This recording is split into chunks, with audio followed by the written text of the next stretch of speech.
죄의 결과와 하나님의 은혜, 이런 제목으로 같이 은혜를 받기를 원합니다.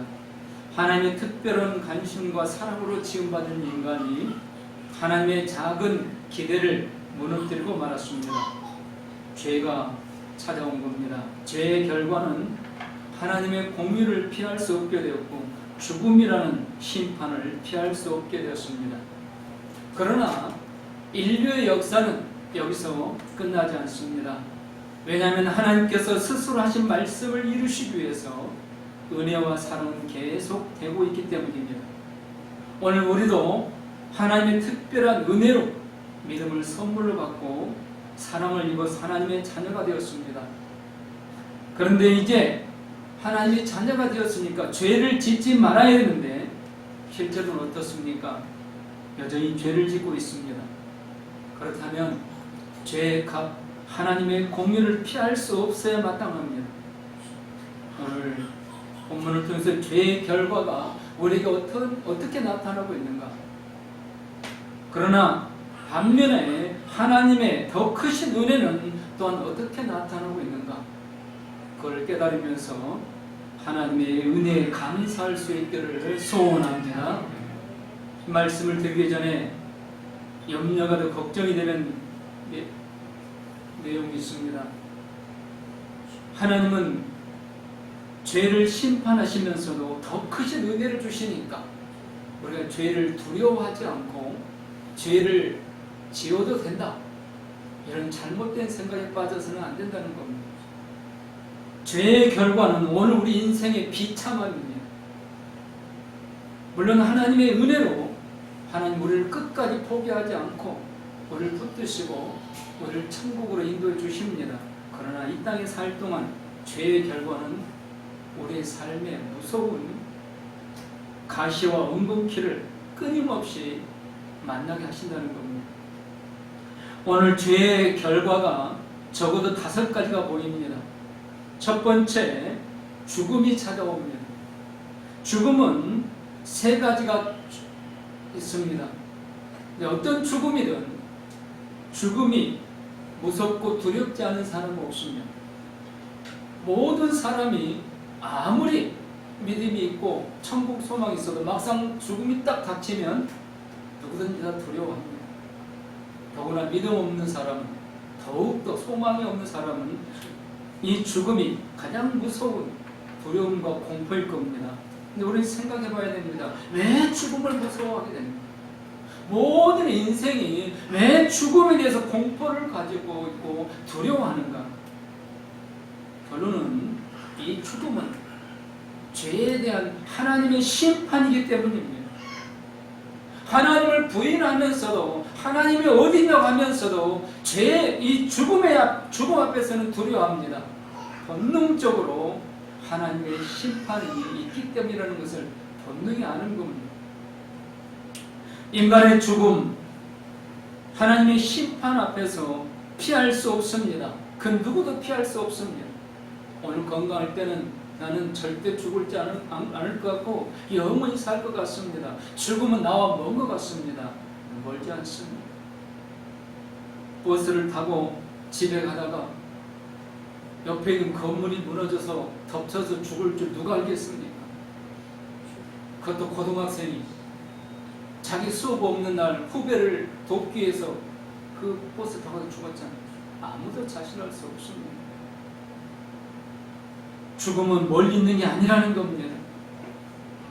죽음은 하나님과 관계가 끊어지는 것이 첫 번째 죽음입니다. 그래서 하나님의 심판이라는 거예요. 여러분, 우리가 지금 믿음이 있잖아요. 믿으면 우리가 하나님과 관계가 끊어졌다고 생각하고 있어요. 그게 과연 삶이겠는가? 하나님과 관계가 끊어지는 것이 죽음입니다. 하나님의 축복의 길이 끊어진 거예요. 은혜의 길이 끊어졌습니다.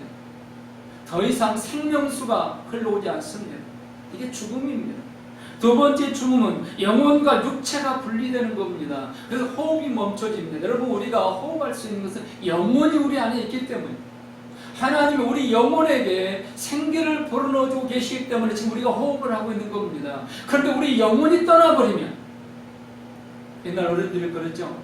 사람이 죽을 때 그 집에서 불이 하나 떠난 것 같아.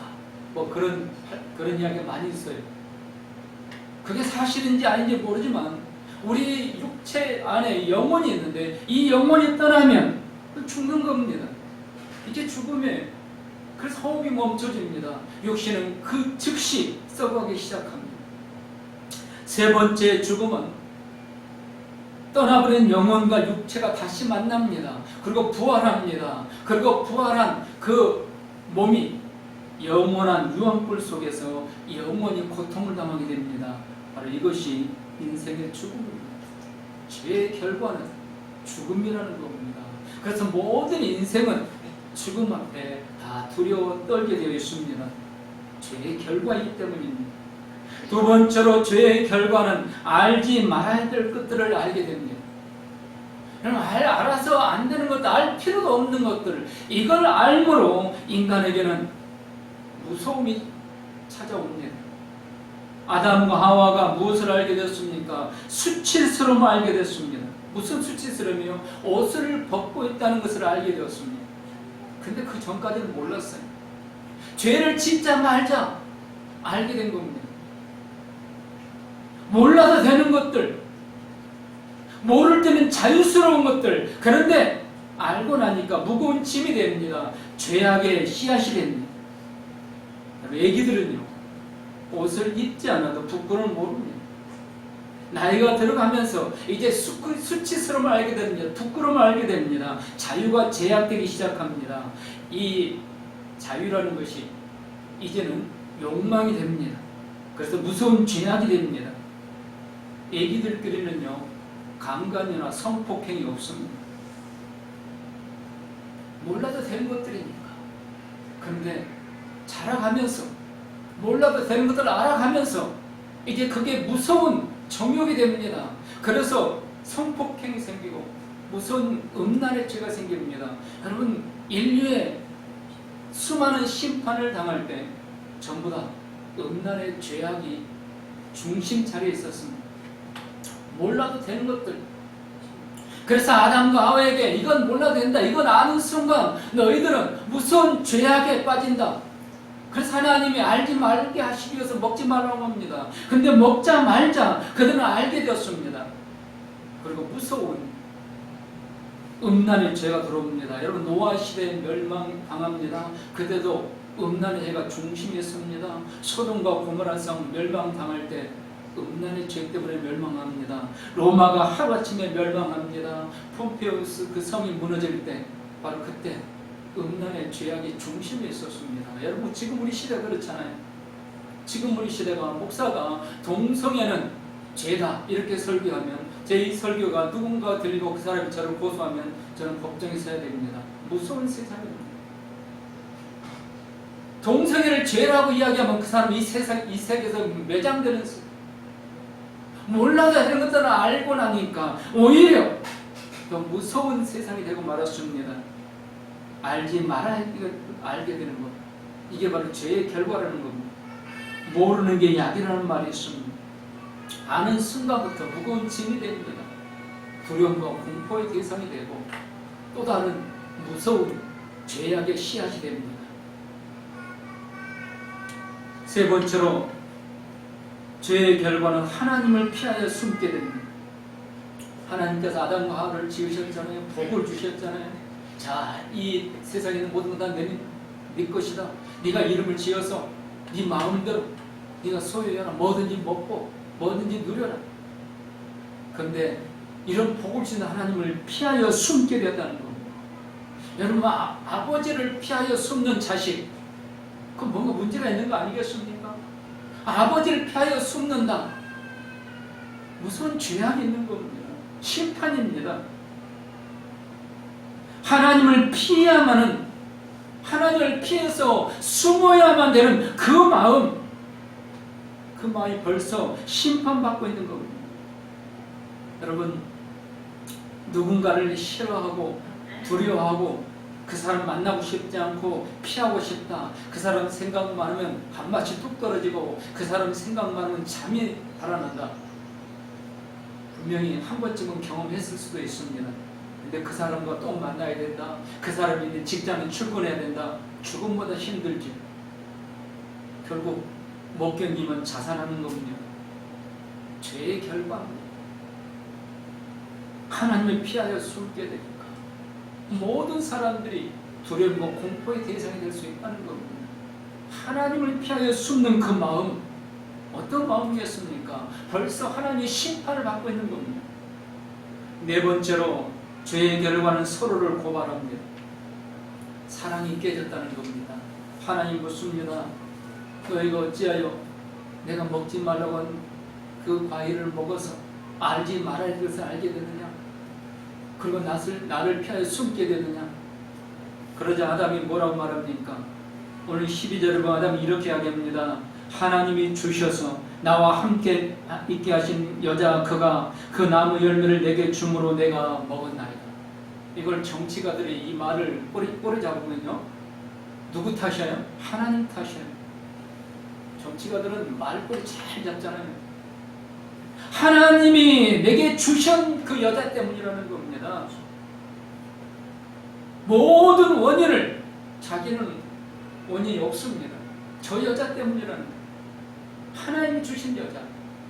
더 이상 사랑의 관계가 아닙니다. 죄의 결과입니다. 사랑은 허물을 덮어주는 것입니다. 자기가 대신 희생하는 것이 사랑입니다. 그런데 이제 부부가 고발을 합니다. 더 이상 사랑의 부부가 아닙니다. 희생도 없고 덮어주는 것도 없습니다. 죄의 결과입니다. 하만은 누구를 고발합니까? 자기와 가까웠던 뱀을 고발합니다. 13절에 여호와 하나님이 여자에게 이르되 내가 어찌하여 이렇게 하느냐? 여자가 이르되 뱀이 나를 꿰므로 내가 먹었나이다. 더 이상 인간 세상에요 사랑이 없습니다. 여러분, 나는 저 사람을 믿어. 나는 저 사람은 정말 확실히 믿을 수 있어. 그런 사람이 있으면 얼마나 좋겠어. 나를 통해서 그 사람이 유익이 되면 그 사람은 믿음의 대상이 될 수 있습니다. 그런데 더 이상 유익이 되지 못했을 때 과연 그때도 믿음의 대상이 될 수 있을 것입니다. 죄의 결과입니다. 부부 사이만 사랑이 깨진 게 아닙니다. 인간 세상에 사랑이 깨지고 자기의 유익이 아니라면 고발하는 시, 이게 죄의 결과입니다. 마지막 다섯 번째로 하나님은 무서운 심판이 내립니다. 하나님은 먼저 뱀을 저주하십니다. 그 다음에 하와를 심판하십니다. 그 다음에 아담을 심판하십니다. 죄의 결과는 하나님과의 단절입니다. 그리고 죽음입니다. 그리고 무서운 것은 하나님의 심판이 이 땅에 사는 동안에도 우리가 거둬야 될 심판이 내리신다는 겁니다. 여러분 보십시오. 아담과 하와에게 어떤 심판을 내리셨습니까? 내가 죽도록 땀을 흘려 일을 해야 먹고 살 것이다. 그리고 내 앞에는 어딜 가든지 항상 가시와 엉금키가 날 것이다. 그래서 모든 인생은요, 땀을 흘려 일해야 됩니다. 그리고 어디를 가든지요, 항상 나를 거스리고 나를 힘들게 하고 나를 거역하고 나를 대적하는 자들이 있습니다. 이게 심판의 결과입니다. 하나님을 약속을 어기고 범죄한 그 결과는 무서운 겁니다. 원래 하나님이 인간을 지을 때는 행복하게 살도록 지으셨습니다. 복을 주셨습니다. 그런데 범죄함으로 그 복이 이제는 심판으로 바뀌고 말았습니다. 그래서 매일매일 우리는 힘들게 사는 겁니다. 새벽같이 일어날 필요가 없는데 새벽같이 일어나야 됩니다. 짜증내면서 피곤하게 지치게 쓰러지게 일할 필요가 없는데 그렇게 해야만 됩니다. 그러지 않으면 이 땅에서 살아남을 수가 없습니다. 죄의 결과라는 겁니다. 그러나 하나님의 더 큰 은혜가 있습니다. 오늘 하나님의 더 크신 은혜, 죄의 결과로 비참해지고 영원한 지옥불이 기다리고 있는 인간들에게 하나님은 더 크신 은혜를 베풀어 주고 계십니다. 오늘 우리가 그 큰 은혜를 입고 있다는 것을 믿으시기 바랍니다. 이 큰 은혜도 5가지로 말씀을 드리려고 합니다. 첫 번째로 변함없이 찾아오시는 하나님이십니다. 아담과 하와는 숨었습니다. 하나님을 피하여 숨었습니다. 그런데 9절에 보면 요 하나님이 아담을 부르시며 그에게 이르시되 내가 어디 있느냐. 여기 하나님이 찾아오십니다. 항상 변함없이 사랑하시는 하나님이심을 보여줍니다. 언제나 먼저 찾아오시는 하나님이십니다. 하나님의 불변의 성품을 보여주십니다. 하나님은 사람은요 베풀다가 사랑하다가 실망하면 멈춥니다. 부모 자식 간에도 그렇습니다. 사람에게는 영혼이라는 게 없습니다. 사람에게는 불변이라는 게 없습니다. 그러나 하나님은 성품 자체가 불변하십니다. 그래서 하나님은 영원하십니다. 언제나 먼저 찾아오십니다. 항상 변함없이 사랑해주고 계십니다. 믿으시기 바랍니다. 그래서 오늘 우리가 여기 있는 거예요. 우리가 범죄하지 않아서 여기 있어요? 아닙니다. 얼마나 우리가 죄를 많이 짓고 있습니까? 그래도 하나님께서 항상 변하지 않으십니까? 여전히 나를 사랑해주고 계시니까 우리는 그걸 악용을 합니다. 이 하나님의 사랑을 우리는 악용을 합니다. 이게 문제입니다. 하나님께서 왜 변함없이 먼저 찾아오셔서 우리를 사랑하고 우리에게 은혜를 베풀어 주실까요? 이유는 딱 하나입니다. 하나님께서 인간을 창조하실 때 스스로 주신 약속을 지키시기 위해서입니다. 이게 은혜입니다. 하나님께서는 한번 하나님 입에서 나오는 말씀은 반드시 지키십니다. 어떤 일이 있어도 지키십니다. 어떤 일이 있어도 그걸 변하지 않으십니다. 불변의 하나님이십니다. 하나님은 이 약속을 지키시기 위해서 아담과 하와가 범죄했습니다. 즉시로 그들을 죽여서 지옥불로 던져 넣을 수도 있습니다. 그런데 그렇게 하지 않으시는 겁니다. 이것이 하나님의 은혜입니다. 찾아오셨습니다. 변함없이 사랑으로 우리의 행위를 보시고 은혜를 주시고 사랑을 주시고 복을 주시는 게 아니라는 겁니다. 우리의 마음 속에 있는 뭘 보고 우리의 믿음을 보고 하나님께서 은혜를 주시고 사랑을 주시고 복을 주시는 분이 아니십니다. 하나님의 약속 때문에 주십니다. 그래서 우리는 영원히 받을 수 있습니다. 은혜인 줄 믿으시기 바랍니다. 우리가 믿음이 좋아서요? 우리가 하나님을 기쁘시게 드려서 아닙니다. 하나님이 하신 그 약속의 말씀을 지키시기 위해서 오늘도 하나님은 여전히 우리를 먼저 찾아오셨습니다. 그리고 지금도 여전히 우리를 똑같이 사랑해주고 계십니다. 하나님의 은혜인 줄 믿으시기 바랍니다. 변함없이 찾아오신 하나님. 우리가 죄를 지면 제일 먼저 하기 싫은 게 뭐예요? 교회 가기 싫죠. 예배 드리기 싫죠. 기도하기 싫죠. 하나님 말씀 읽기 싫죠. 설교 듣기 싫죠. 죄지면 그래요. 그런데 하나님은 그런 죄를 지었어도 여전히 똑같이 찾아오신다는 겁니다. 여러분 기억하십시오. 하나님은 언제나 독생자를 주신 그 사랑으로 두 팔 벌리고 죄인 우리를 기다리고 계시다는 사실을 기억하시기 바랍니다. 아멘. 그 이유는 하나님이 스스로 하신 약속을 지키시기 위해서입니다.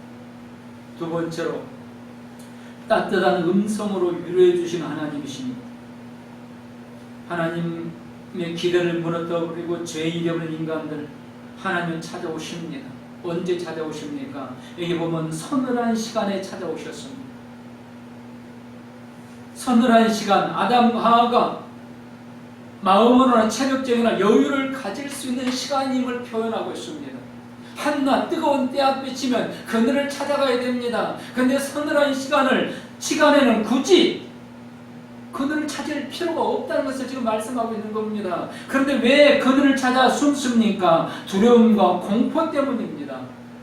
죄를 지으니까 하나님이 두려움의 대상이 됩니다. 공포의 대상이 됩니다.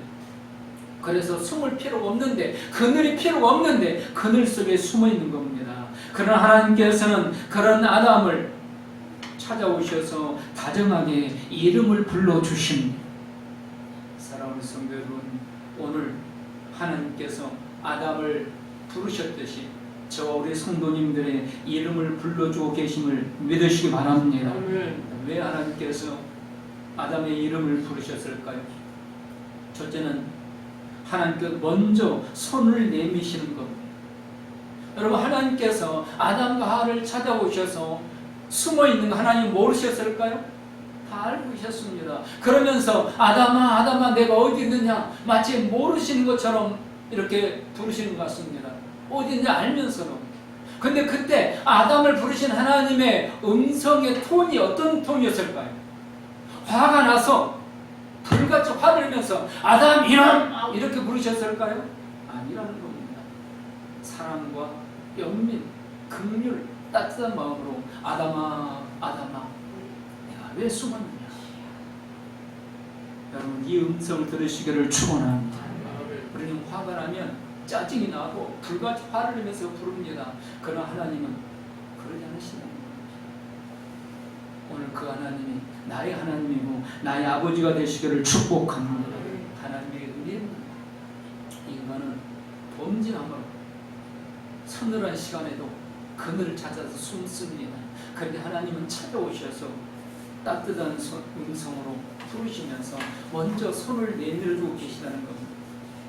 요한계시록 3장 20절에 볼지어다 내가 문 밖에 서서 두드리느니 누구든지 내 음성을 듣고 문을 열면 내가 그에게로 들어가 그로 더불어 먹고 그는 나로 더불어 먹으리라.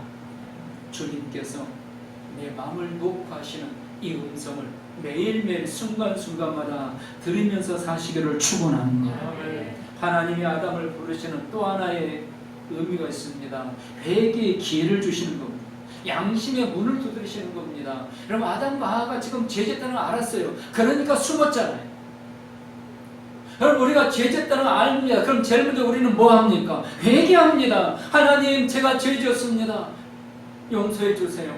저 체면이 없지만은 양심도 없는 놈이지만 그래도 하나님 용서해 주세요. 근데 아담과 하와는 회개하지 않습니다. 그래도 하나님은 회개하지도 않고 숨어버린 아담과 하와를 찾아오셔서 그의 양심의 문을 녹화하고 있는 겁니다. 오늘 이 음성을 들으시기를 축원합니다.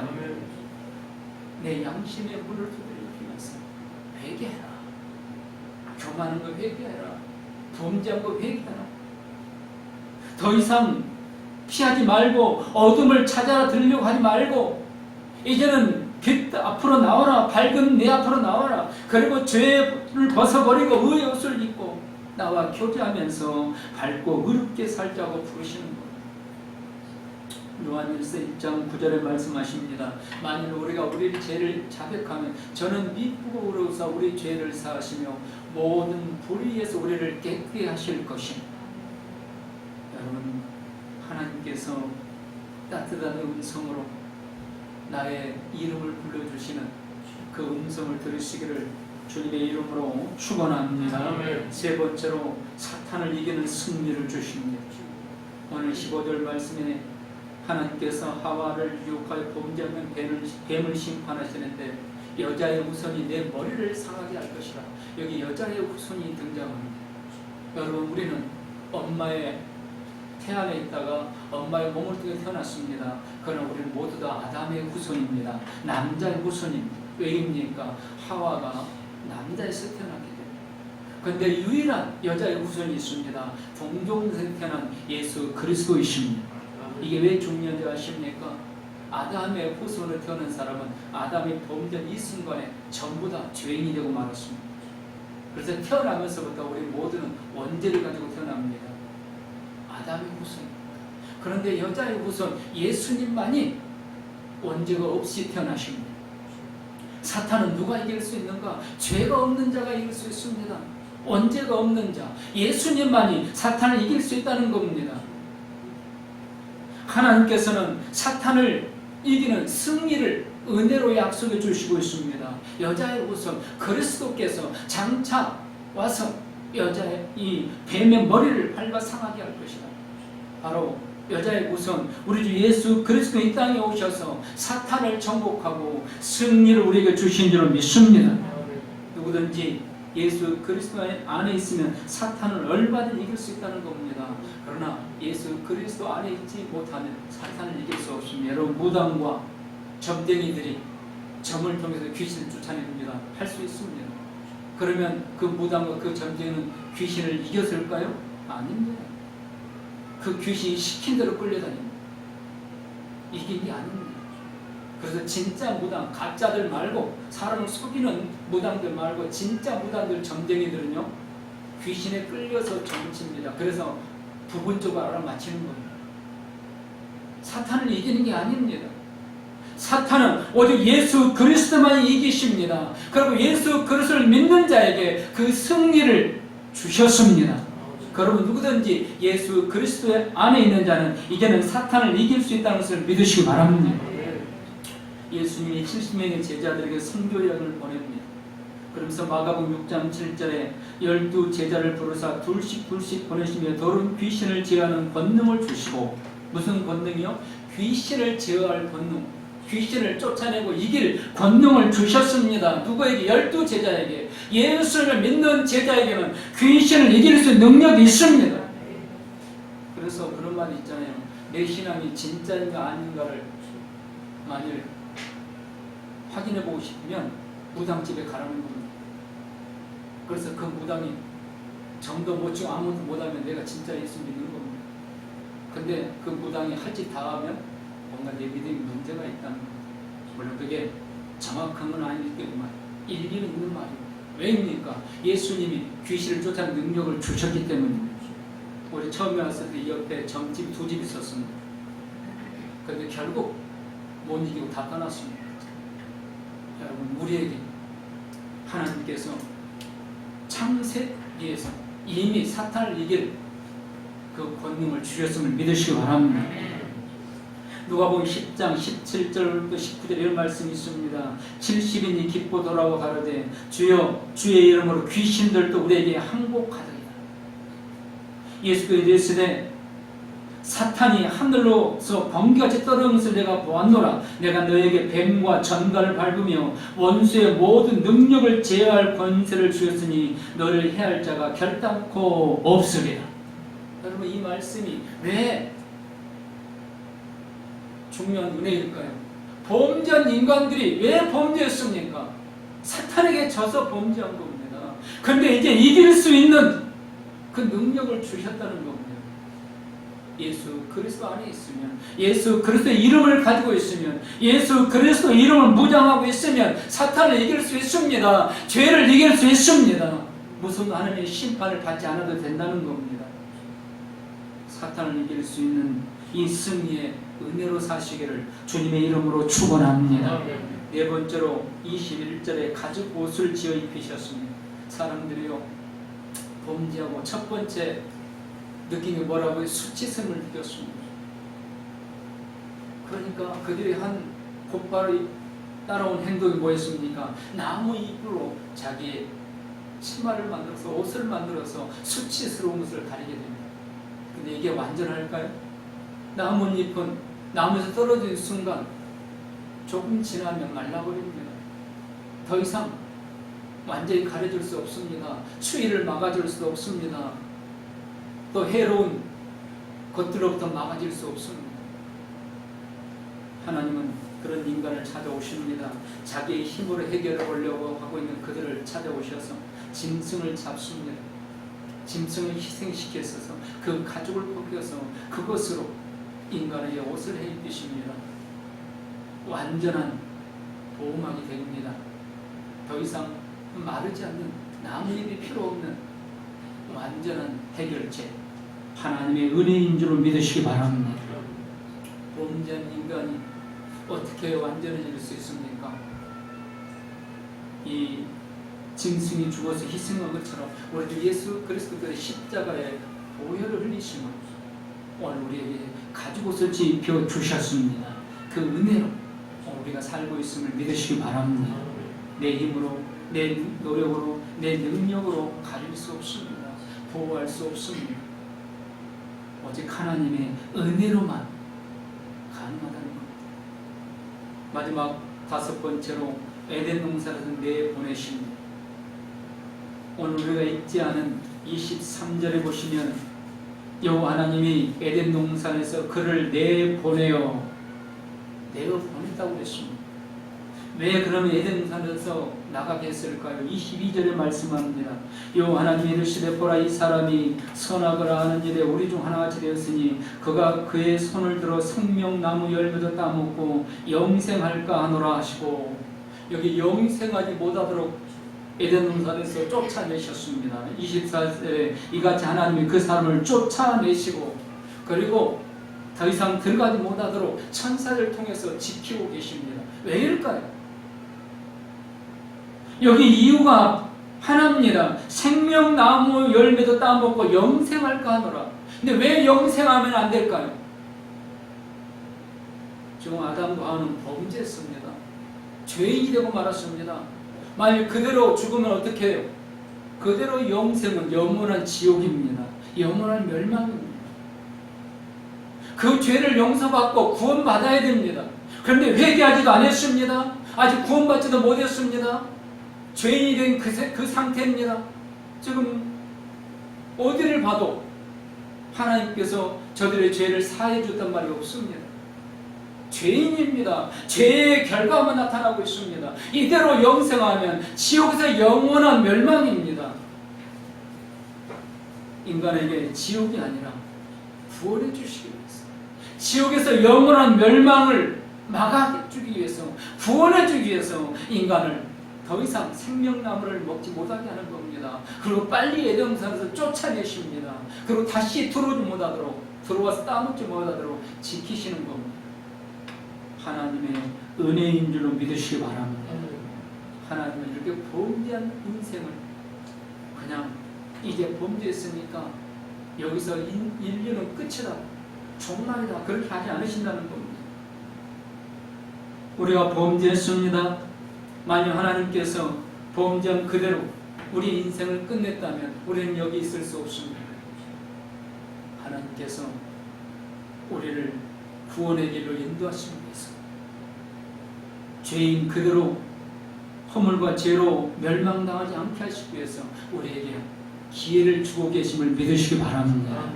그래서 아담과 하와는 에덴 동산에서 내어 쫓김 당했지만 기회를 부여받은 겁니다. 구원받을 기회, 천국에서 영생을 누릴 기회를 부여받은 겁니다. 사랑하는 성도 여러분, 죄의 결과는 비참한 멸망입니다. 하나님과 단절되어 버려요. 행복하고 잘 살 것 같지만 마음의 평안이 없어요. 돈은 있지만 마음의 평안이 없어요. 하나님 한번 풀어버리면 모든 건 다 날아갑니다. 내 건강 하나 무너지면 아무리 다섯가지 쌓아놔도 아무 소용이 없습니다. 죄의 결과입니다. 이 땅에 사는 동안 어디서 무엇을 하든지 우리 앞에는 항상 가시와 엉겅퀴가 있습니다. 여러분, 하루하루 살면서 힘든 일 없이 사는 건 없습니다. 누구든지 역경이 있고, 누구든지 고난이 있고, 누구든지 눈물이 있고, 한숨 쓸 일이 있고, 땀 흘릴 일이 있습니다. 왜입니까? 죄의 결과, 가시와 엉겅퀴입니다.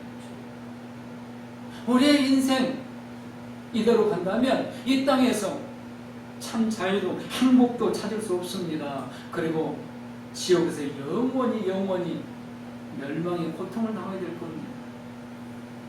하나님은 이것이 하나님께서 인간을 만드신 뜻이 아니기 때문에, 목적이 아니기 때문에 은혜를 베푸시는 겁니다. 오늘 아담에게 은혜를 베푸셨습니다. 그에게 구원의 기회를 주셨습니다. 오늘 우리에게도 동일하게 은혜를 주시고 기회를 주고 계신 하나님이신 줄을 믿으시기 바랍니다.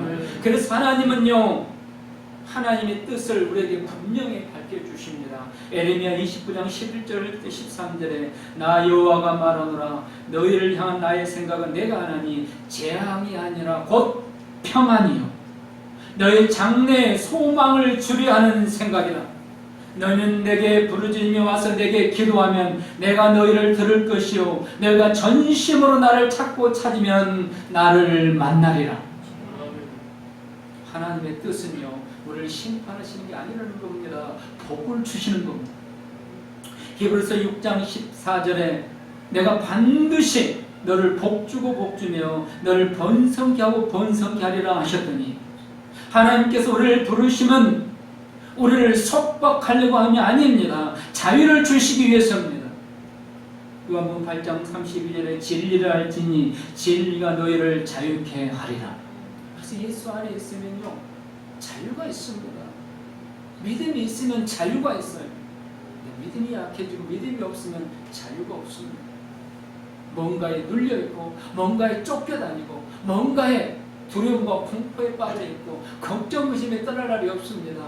그러나 믿음이 생기면 다 사라집니다. 자유롭습니다. 마태복음 14장 27절 한밤중 강을 걷은 제자들이 풍랑 속에서 고통을 당하고 있습니다. 두려워 떨고 있습니다. 그런데 그때 누군가 무리로 걸어오십니다. 그러면서 말씀하십니다. 내니 두려워 말라. 이 음성이 거친 인생길을 사는 우리 성도님들이 임하시기를 축원합니다. 나니까 두려워 말라. 내가 지금 너희가 하고 있다. 여러분, 우리 주님께서 내가 풍랑 속에서 힘들어할 때, 울부짖을 때, 아무것도 못하고 넉넉고 있을 때 우리 주님께서 이렇게 먼저 찾아오십니다. 아담과 하와를 찾아오셨듯이 우리 주님이 찾아오십니다. 그리고 말씀하십니다. 나다, 두려워 말라, 내가 간다. 요한복음 14장 27절에 평안을 너에게 끼치노니 곧 나의 평안을 너에게 주노라. 내가 너에게 주는 것은 세상에 주는 것 같지 아니하리니라. 너희는 마음에 근심도 말고 두려워하지도 말라. 믿으시기 바랍니다.